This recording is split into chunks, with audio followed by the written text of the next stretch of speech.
Come on here. Come on. Come on. Come on here. Theo. Come on. Come on. He won't come down the steps. He's kind of small. Come on here. Oh yeah. Woohoo. Come on. Let's play. Oh yeah. Come on. Get him. Get him, boy. Get him. Get him.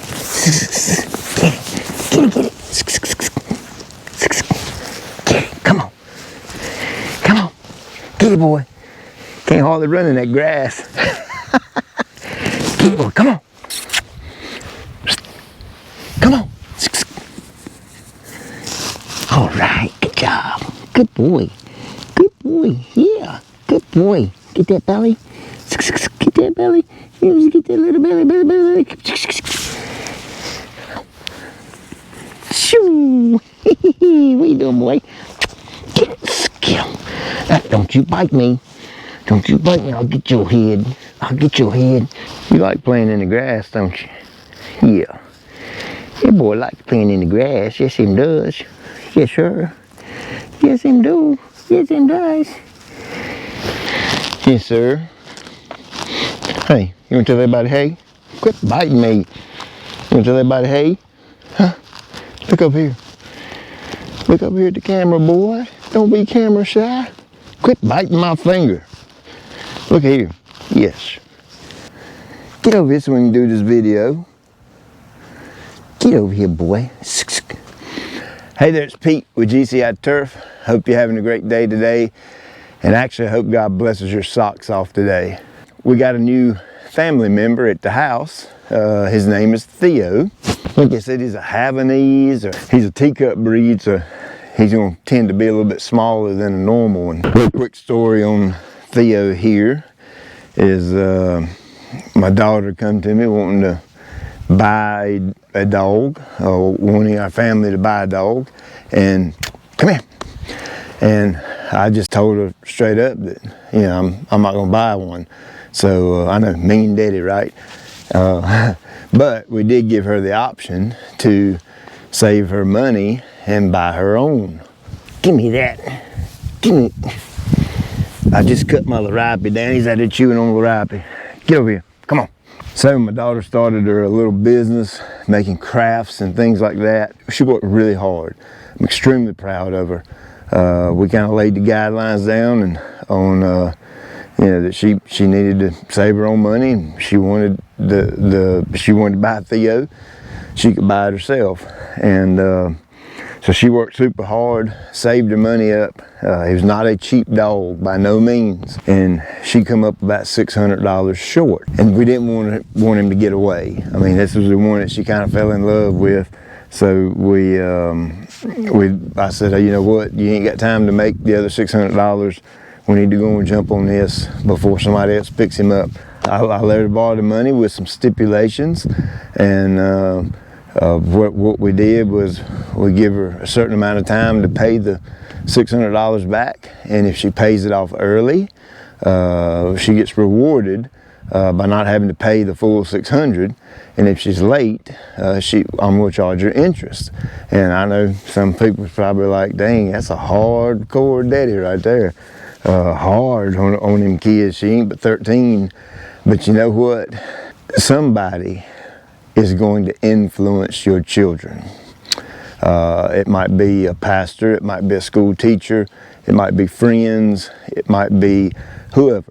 I'm a firm believer that the parent, especially the dad, the spiritual leader of the home, I'm absolutely convinced that that you should pour into your children. And sometimes that stuff is really hard. I would have loved to just give my daughter $600 and say, here, go buy it. But when she steps out of this home into the real world, you and I both know it will chew her up and spit her out with no mercy whatsoever. So it's up to us as moms and dads to teach our children responsibility and teach them real deal life lessons. And Theo here was just a great opportunity for me to teach her some things about money, and that money just don't grow on the trees. You have to work, you have to earn it, you work hard for what you get. And there's when you go out and on the occasion you have to borrow money, there's consequences when you don't pay that money back on time and the correct amount. And then of course I also wanted to reward her for paying. I know if you go get a loan at the bank, I know the bank don't give you money if you pay it back early. I get that, but I also wanted to reward her if she does. And there's no doubt in my mind, she has my mindset, my mentality. She is laser focused when she wants to be. She's a go-getter, and I see me in her all over. And there's no doubt in my mind she'll pay that back early, so she can keep a little bit of it. So that's where Theo come from. That was a little bit of parenting talk right there. And you know, now that we got Theo, I have to be extra precautious about my applications I make to the yard. Look at that car. Yeah, boy. Oh, that joke is hot right there now. Hey, get over here. Did you see Theo take off? Well, he don't like that dog across the street. Come here. Get over here. That dog ain't gonna hurt you. Come on. It's two great big old, I think they're golden retrievers over there. And boy, I'm gonna tell you what, he does not like them jokers one bit. Hey, it's okay. It's okay. Hey, it's okay. I'm not gonna let them get you. No, sir. There he goes. Okay, you gonna stay right here. Now, if they bark, he's gonna burn the road up. So now we got Theo. I have to be a little extra precautious when I'm putting fertilizer out and weed control and mowing and everything I do in my yard. I have to be a little more aware that we now have a pet. So what does that look like as far as keeping a pet safe? My company's been spraying yards for a little over 15 years. And so we get that question, especially with new customers. I got a dog, what do we do? That kind of thing. And it's pretty simple. This is what we tell folks. When we make a liquid application, it don't matter what the liquid is, we recommend that the pet stay off the yard for a minimum of 4 hours. Now typically you want the product to be dry to the touch, meaning there's no wetness on the leaf blade still. You want it completely dry, and typically they're okay then, with some stipulations. I'll get to those in a minute. But we say 4 hours. I mean, if I come out here and spray the yard, in 1 hour, it's going to be completely bone dry, without a doubt. So 4 gets kind of overkill. The only time that I would recommend to a customer or to you that you should wait longer than that is if you notice Theo is running around here. Give me that. If you notice Theo is running around here chewing on the grass, okay, that's something I picked up with him. And it may be a puppy stage. He may just be doing that because he's a puppy and he's wide open.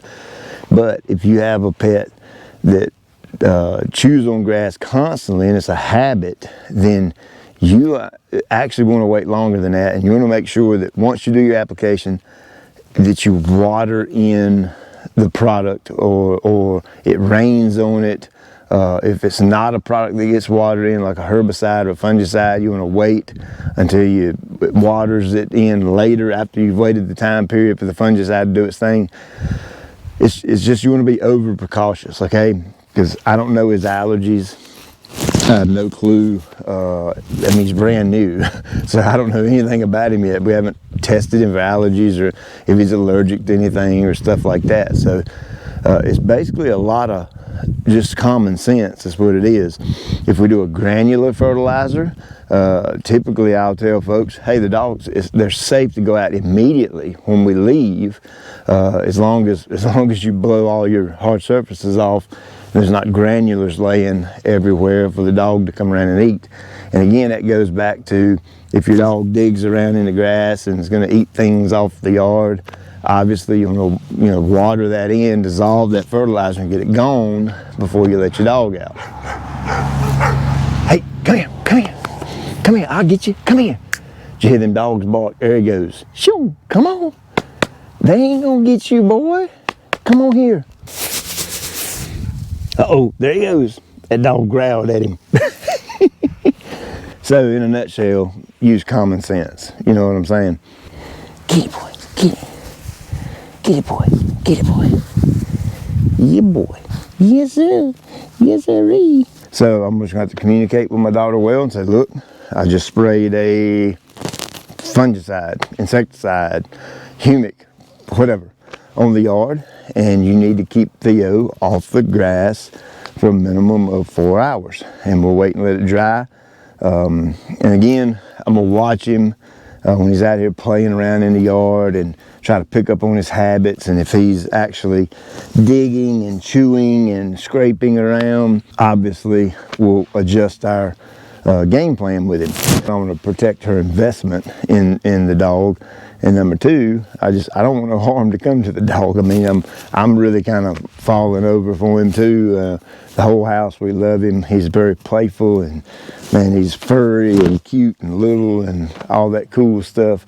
So his turds are really tiny, so it's not a lot to clean up. So we're really liking him. We're really liking him. I hope that helped. I know some folks are just scared to death about their pet, because some people have some very extreme relationships with their pets, and that's completely cool. I respect that. But I just wanted to make this video. 2 reasons: introduce you to Theo and kind of ease your concern a little bit that maybe if you follow these guidelines, you'll be able to keep your pet safe. So I appreciate you watching. I'll check you later.